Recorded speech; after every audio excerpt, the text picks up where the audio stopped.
nos encontramos de nuevo para trabajar hoy el tema de la biodiversidad de animales y hongos. Vamos a empezar por los hongos, que constituyen el reino Fungi, que es un grupo monofilético. Este grupo monofilético, que está acá, Fungi, tiene como grupo hermano a los animales. Ahora, ¿cuáles son las sinapomorfias que sustentan las relaciones filogenéticas de los hongos con los animales? Ambos constituyen un clado que se llama Opisthocomta o Opisthocontes. ¿Por qué se agrupan estos dos reinos? Bueno, porque tienen un flagelo posterior en alguna etapa de su vida y por detalles de la estructura, de la ultraestructura de las organelas, pero también porque tanto animales como hongos son heterótrofos, porque ambos tienen glucógeno como sustancia de reserva y porque los hongos, muchos hongos tienen la pared celular de quitina, que es el hidrato de carbono típico del exoesqueleto de los artrópodos. Ahora, ¿qué característica tiene el reino Fungi? Los hongos son heterótrofos, como acabamos de decir, pero no ingieren su propio alimento, sino que lo que hacen es secretar exoenzimas que la introducen en el cuerpo de la presa o del alimento, lo disuelven y lo incorporan luego. Los hongos consisten en micelios cuyas células se denominan hifas. Acá vemos un cuerpo del hongo que está constituido, que es un micelio que está constituido por un conjunto de hifas. Esas hifas pueden ser tabicadas como esta, que tiene núcleo, tabique, y los tabiques tienen poros de comunicación, o bien pueden ser cenocíticas como esta o multinucleadas. Además, los hongos presentan diferentes hábitos de vida, pueden ser parásitos, mutualistas o descomponedores. En este caso vemos hongos que están alimentándose de Ascaris lumbricoides y lo que hacen es romper la cutícula del nemátodo, introducir las hifas y a través de esas hifas enviar las exoenzimas al cuerpo del animal, disolver y luego incorporar eso por medio de las hifas de nuevo en el cuerpo del hongo. Estas hifas típicas de los hongos parásitos se denominan austorios. Bien, nosotros vamos a trabajar de una manera muy general estos 5 grupos de hongos hoy. Los Chytridiomycetes, Zygomycetes, los Glomeromycetes, los Ascomycetes y los Basidiomycetes. Entonces, ¿qué vamos a hacer? Vamos a ver simplemente alguna característica general que nos permita, aunque sea una primera aproximación a la enorme diversidad que tiene este reino. ¿Qué son los Chytridiomycetes? También se llaman cacerolitas y son hongos que tienen hábitat dulce acuícolas terrestres, pueden ser saprobios, parásitos. Presentan esporas flageladas, las hifas son cenocíticas, eso significa que no tienen tabique, recuerden. Y estos hongos han sido asociados a un proceso que se ha registrado en las últimas décadas, que es el de la declinación de los anfibios, es decir, la pérdida de la diversidad de anfibios, que se supone que es porque los hongos infectan la piel de los anfibios y los matan. Se han argumentado otros procesos, pero este ha sido uno de las hipótesis que más se ha sostenido respecto de ese proceso de la declinación de los anfibios, sobre todo de los anfibios anuros, o sea, de sapos y ranas. Acá tenemos un Chytridiomycete y esto que tienen acá es hifas ramificadas. Y esto es la espora, la zoospora, fíjense, con un flagelo posterior. Otro grupo de hongos son los zygomycetes, que son responsables de la putrefacción de alimentos almacenados. Es lo que ven el típico hongo cuando uno deja el pan, la fruta, etc. Y también está la penicilina, o sea, el penicillium del cual se extrae la penicilina. Las esporas sexuales son las cigosporas y esas esporas están en sacos o cigosporangios que sobreviven en periodos desfavorables. Las hifas también son cenocíticas en los zygomycetes. Este es un Zygomycete pilobolus que descompone el estiércol animal. El micelio inclina sus hifas llenas de esporas hacia la luz, donde es más probable que crezca el césped. Y el hongo dispara el esporangio como un cañón y lo puede disparar hasta una distancia de 2 metros. Los animales pastan, ingieren el hongo y luego lo esparcen las esporas con las heces. Bien. Con respecto al grupo de los glomeromycetes, estos glomeromycetes se caracterizan por formar micorrizas arbusculares. Una micorriza es una asociación simbionte de estos hongos con las plantas vasculares. muchísimas plantas vasculares tienen esta asociación simbionte porque el hongo le suministra a las plantas los minerales y otros nutrientes a través de las raíces de la planta.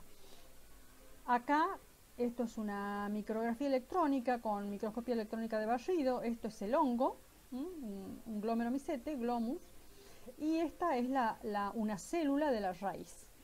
Y esto es una asociación simbionte. Bien, tenemos los ascomicetes, que pueden ser tienen distintos hábitats, marinos, dulceacuícolas, terrestres. Las esporas sexuales o ascosporas están en los ascos o ascas, por eso se llaman ascomicetes, y las esporas asexuales están en conirios, y las hifas son tabicadas. Esto es Saccharomyces cerevisiae, que es una levadura.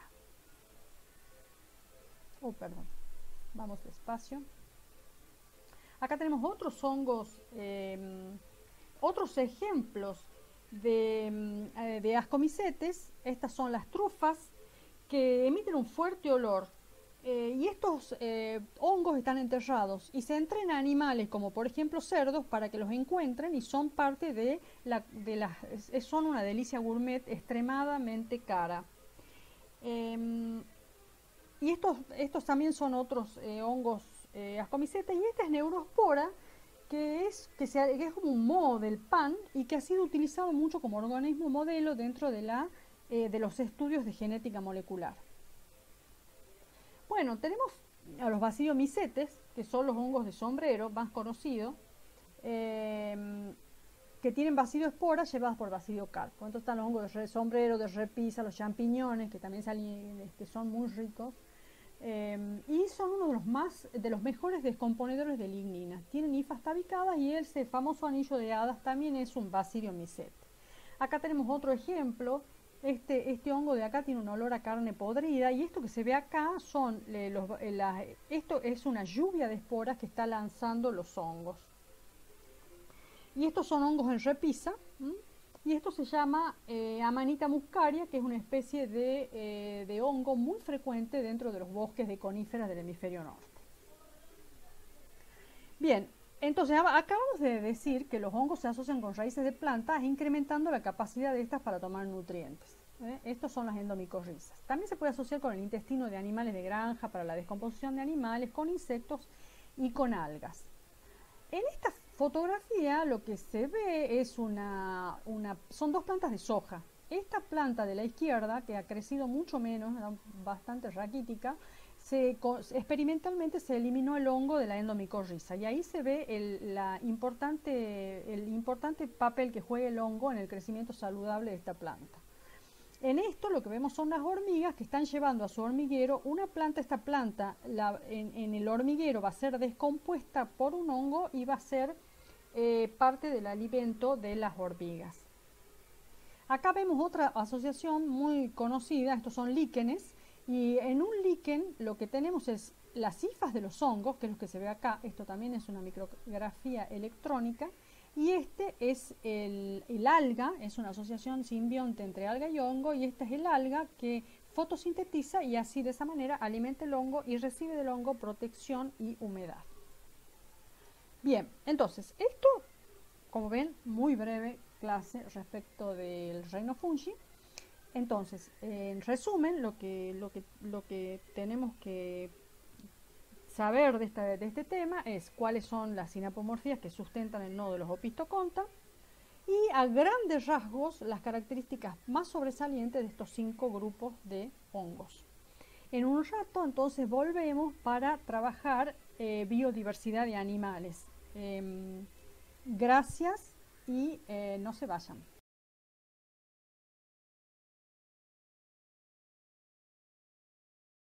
Hola, buenas tardes.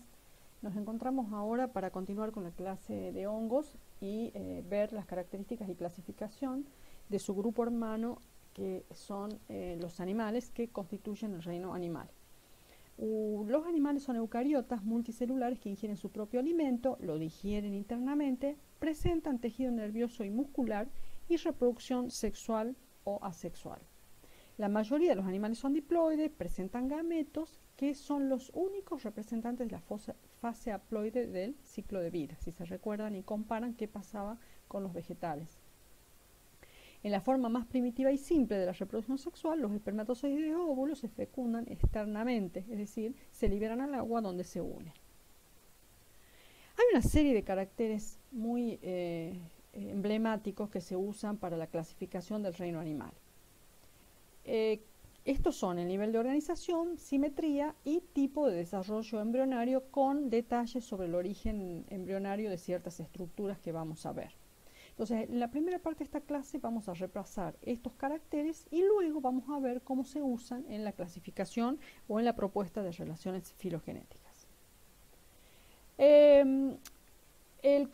Uno de los primeros caracteres que se utiliza es la presencia de tejidos. Hay un gran grupo de animales muy conspicuo, que son los poríferos o esponjas, que pertenecen al grupo de los parazoos. Los parazoos o esponjas son generalmente marinos, aunque también hay dulceacuícolas, y las esponjas presentan esta cavidad o espongiocele que está recubierta por unas células particulares típicas de los poríferos, que son los coanocitos flagelados.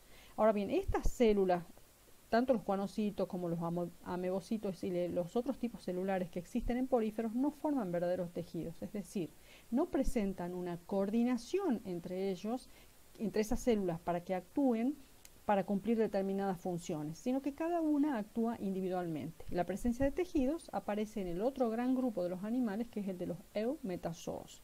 Aquí sí ustedes tienen un tejido hepático, cardíaco, etcétera, que sirven para cumplir determinadas funciones y estar coordinados para ello. Otro carácter que se utiliza para la clasificación es la simetría. La simetría alude a la posibilidad de trazar planos imaginarios alrededor de un eje central que dividan al cuerpo en mitades especularmente simétricas. Esto que ven acá es la simetría, un tipo de simetría que es la simetría radial, en la cual a lo largo de ese eje central se pueden trazar múltiples planos de simetría. Dentro de los animales radiados tenemos a los nidarios, que son las aguas vivas o medusas, y los ctenóforos, que son estos que tenemos acá, que son parecidos a los nidarios. Los animales radiales en general flotan muy lentamente o nadan muy lentamente, flotan o nadan muy lentamente, o son sésiles, es decir, viven fijos al sustrato. Presentan un sistema nervioso difuso y tienen una actividad locomotora bastante restringida. El otro gran grupo de los animales presenta una simetría bilateral, en la cual solo se puede trazar un plano de simetría a lo largo de el plano de simetría, que es el plano sagital, y este plano de simetría divide el cuerpo en dos mitades especularmente simétricas. La adquisición de la simetría bilateral ha venido asociada con otros procesos, como por ejemplo el proceso de cefalización, que ha hecho que el sistema nervioso se concentre, los órganos de los sentidos se concentren en una región anterior o cabeza. Este proceso se llama cefalización y se lo ha ligado a una actividad más intensa, móvil, a una movilidad más intensa que presentan los bilaterios, que ya hay una activa predación. Además, la simetría bilateral ha permitido el desarrollo de ciertos modos locomotores, como el vuelo, el nado, etcétera, que los radiados no presentan. Los bilaterios, así como presentan una mitad especularmente simétrica, también tienen una zona anterior, una zona posterior, una zona dorsal y una zona ventral. Bueno, además hay una serie de caracteres que están ligados al desarrollo embrionario de los animales, que vamos a ver brevemente las primeras etapas de este desarrollo. Lo que vemos acá entonces es un cigoto, que es el resultado de la fertilización del óvulo por el espermatozoide, y luego del cigoto se producen una serie de clivajes. Es lo primero que sucede cuando el espermatozoide fertiliza el óvulo.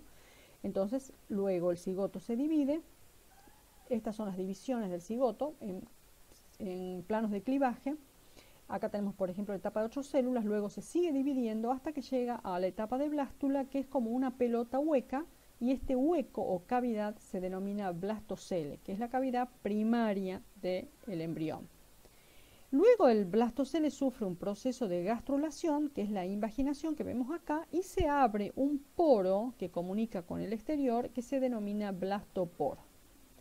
La capa externa al final de la gastrulación tenemos la gástrula, que es esta etapa embrionaria en la cual tenemos un ectodermo y un endodermo. Esta hoja embrionaria ectodérmica va a dar origen a todos los tejidos externos del adulto, como por ejemplo todos los anexos tegumentarios, como puede ser pelo, plumas, uñas, etc. Y el endodermo va a dar origen al tubo digestivo. El resto de los órganos que no se originan por estas dos hojas embrionarias se generan a partir de una tercera hoja embrionaria que se denomina mesodermo. Ahora bien, el mesodermo está íntimamente ligado al origen del celoma. El celoma es la cavidad secundaria del cuerpo. Recuerden, el blastocele es la primaria, el celoma es la secundaria del cuerpo, que aloja a los órganos. El celoma es una cavidad secundaria recubierta enteramente por un mesodermo. Entonces, acá tenemos una lombriz de tierra, un corte transversal, se ve el tubo digestivo, que es el endodermo, originado del endodermo, el ectodermo, que origina la cubierta corporal, y luego vemos el tejido que rodea completamente el celoma o cavidad corporal, que en el caso de los anélidos va a estar lleno de líquido y les sirve como un esqueleto hidrostático. Los celomados pueden ser enteros o esquizocelomados, depende de cómo se origine el celoma. Es importante que la cavidad corporal tiene varias funciones. Está llena de líquido y ese líquido amortigua a los órganos suspendidos y así evita que estos órganos se lesionen. En los celomados de cuerpo blando, como acabo de decir, el celoma tiene un líquido que no se comprime, que es incomprimible y que actúa como un esqueleto, contra el cual los músculos pueden trabajar. También lo que sucede con el celoma es que esa cavidad permite el crecimiento y la movilidad de los órganos internos, independientemente de la pared corporal externa. Si no fuera por el celoma, cada latido del corazón podría deformar la superficie del cuerpo. O sea que estos caracteres en realidad están asociados con importantes propiedades biológicas de las estructuras a las que se refiere. Hay ciertos animales que presentan lo que se conoce con el nombre de pseudoceloma porque su origen es diferente del caso de los celomados. Es una cavidad secundaria, pero que viene de una transformación, viene directamente del blastocele. Luego, esto puede ser un Ascaris lumbricoides, un gusano redondo, y lo que vemos acá es la cubierta corporal del ectodermo, ya lo vimos, del tracto digestivo del endodermo, y tenemos una capa muscular de mesodermo que rodea este pseudoceloma que viene del blastocele, porque además esta capa mesodérmica no es continua, sino que está interrumpida y por eso la organización es ligeramente distinta de un mesodermo de un celomado. Y finalmente tenemos los animales acelomados que presentan la cubierta corporal o ectodermo, la pared, el tracto digestivo del endodermo y todo el espacio entre ambas estructuras está lleno de tejido, no hay cavidad. Estos animales no pueden crecer en tamaño, no pueden desarrollar órganos y no tienen todas las propiedades y facilidades que presentan los animales celomados. Esta es una diapositiva de resumen en la que ustedes pueden comparar los tres tipos de animales que hemos visto y que creo que les va a resultar más sencillo para estudiar. Bien, además del celoma que acabamos de ver y que vamos a completar ahora, es importante que hay otro carácter que es el destino del blastoporo. El blastoporo, ¿se acuerdan que habíamos visto que la gástrula tenía este blastoporo que comunicaba con el exterior? Esto es una gástrula, la ven acá, y este blastoporo puede en el adulto convertirse en la boca, como sucede en los animales conocidos como protostomados, como por ejemplo moluscos, anélidos y artrópodos. O bien puede en el adulto el blastoporo no convertirse en la boca, y esto sucede en los deuterostomados, que son los equinodermos y los cordados. Es importante que los protostomados presentan el celoma originado por esquizocelia. ¿Qué es la esquizocelia? Bueno, hay unas masas celulares a los costados del arquenterón que se dividen y empiezan a crecer y luego llenan todo esto formando la cavidad secundaria del cuerpo y al interior de estas células hay una delaminación y se abre esta cavidad que se llama celoma. Diferente es el caso de los enterocelomados, deuterostomados, que presentan un celoma que se origina a partir de extraflexiones o evaginaciones del arquienterón. De ahí se forma el mesodermo, que luego se va a soltar o separar del arquienterón y van a unirse formando el celoma. Este celoma es, como hemos dicho, un enteroceloma. Además tenemos el tipo de clivaje en el desarrollo de los protostomados, que es simplemente si los planos de clivaje son oblicuos unos respecto al otro, oblicuos, o si son paralelos y perpendiculares unos respecto al otro. En este caso, fíjense que las células, luego del plano de clivaje, las células de arriba están ligeramente desplazadas respecto a las células de abajo, formando como una especie de espiral, mientras que en este caso están acomodadas una arriba de la otra. El clivaje espiral se da dentro de los protostomados y los deuterostomados presentan clivaje radial. Además, muchos animales presentan una larva, es decir, un estadio inmaduro, que es morfológica y funcionalmente muy distinto de la etapa adulta. Una larva muy característica y muy icónica dentro de las larvas de los animales es la larva trocófora, que se la ha utilizado muchísimo y se la sigue utilizando para la clasificación de los animales. Y esta larva trocófora presenta un prototroco o banda ciliada, que es esto de acá. Además, todos los animales y solo los animales presentan genes Hox, que son unos genes particulares para la regulación del desarrollo de las formas corporales. Bien, hasta aquí hemos visto cada uno de los caracteres. Yo quiero volver a la diapositiva antes de pasar a la segunda parte de esta clase, o tercera según cómo se mire. Repaso brevemente lo que hemos estudiado hasta ahora. Hemos estudiado el nivel de organización. ¿Y qué hemos visto? Que puede ser celular, como los poríferos o esponjas, o puede ser tisular, como el resto de los animales. Hemos estudiado la simetría, que puede ser radial, como los ctenóforos irradiados, o puede ser bilateral, como en el resto de los animales. Hemos estudiado el tipo de desarrollo embrionario, las capas de tejido corporal, que es el ectodermo, que da origen a la cubierta externa del cuerpo, que es el endodermo, que da origen al tubo digestivo, y el mesodermo, que tercera hoja embrionaria, que da origen al resto de los órganos del cuerpo, y que su formación está íntimamente ligada con la cavidad secundaria del cuerpo, que es el celoma. Hemos estudiado además que el celoma se puede originar por dos procesos, enterocelia o esquizocelia, y que los animales pueden ser celomados, pseudocelomados y acelomados. Bien, entonces ahora vamos a hacer una breve pausa para luego seguir con la clasificación de los animales de acuerdo a las filogenias más aceptadas que consideran que los estudian.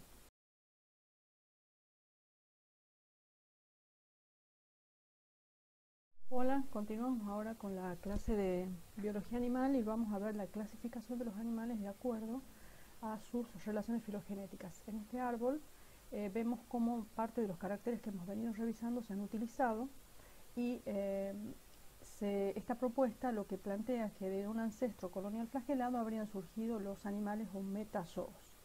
De estos metazoos se diferencian en una rama temprana, los poríferos o parazoos, ¿se acuerdan las esponjas? Que se encuentran, o que significa al lado de, o sea, al lado de los verdaderos animales, que son los eumetazoos. Los eumetazoos entonces luego se diferencian entre radiados y bilaterales. Sin embargo, lo que se ve en este cladograma es que los animales radiados, comunidarios y ctenóforos, no constituyen un grupo monofilético como sí lo son los bilaterales. Y luego los bilaterales están diferenciados en deuterostomados y protostomados de acuerdo al carácter o origen de la boca, o destino del blastoporo en realidad. Bueno, esta hipótesis de filogenética se usó hasta hace relativamente poco tiempo, pero en el año 2014, en realidad todo el tiempo se están publicando nuevas hipótesis de filogenia para los metazoos. Nosotros de vez en cuando actualizamos la filogenia y esto les muestro ambas filogenias para que vean cómo los caracteres pueden ser utilizados de diferentes maneras en distintas propuestas. Bueno, esta es una de las filogenias más actuales y entonces lo que tenemos acá hay algunas diferencias con respecto a la anterior. Una diferencia importante es que los poríferos no constituyen una rama paralela o separada de los eumetazoa, porque fíjense ustedes que los ctenóforos en la propuesta anterior estaban ya dentro de los eumetazoos, lo mismo que los nidarios. Entonces lo que sucede es que en esta filogenia han utilizado para la clasificación caracteres relacionados con los genes Hox, y lo que han visto es que los ctenóforos son los que tienen los caracteres más diferentes respecto de todo el resto de los animales, incluidos poríferos. Por otra parte, como vemos acá, de nuevo, los animales radiales no constituyen un grupo monofilético, pero los bilaterales sí. Estos bilaterales, además de la simetría bilateral, tienen como sinapomorfías el proceso de cefalización y la presencia del mesodermo. Bien, entre los bilaterales, que tienen millones de especies de bilaterios ahí en la Tierra, la mayor parte de los animales con los que nos cruzamos son bilaterios. Bueno, estos animales bilaterales, por otro lado, se dividen en dos grupos, que son, por un lado, los deuterostomados, que ya habíamos visto qué significa deuterostomados. Los deuterostomados sí tienen, todos los deuterostomados son enterocelomados, esa es una sinapomorfía del grupo, y todos presentan el blastoporo, la boca, que no se origina del blastoporo. Por otro lado tenemos el grupo de los protostomados. En este grupo la protostomia, o sea, la boca originada del blastoporo, no es una sinapomorfía, dado que hay un grupo dentro de ellos, por lo menos uno, que son los braquiópodos, que incluye animales tanto protos como deuterostomados. Pero se conserva el nombre porque el grupo sigue siendo monofilético y facilita la clasificación. Los protostomados entonces tienen tres grupos no resueltos, como vemos acá: los ketognatos o natíferos, los Spiralia y los Ecdysozoa. Hay nodos que ustedes van a ver acá que no están nombrados, y es porque su identidad sigue siendo bastante discutida.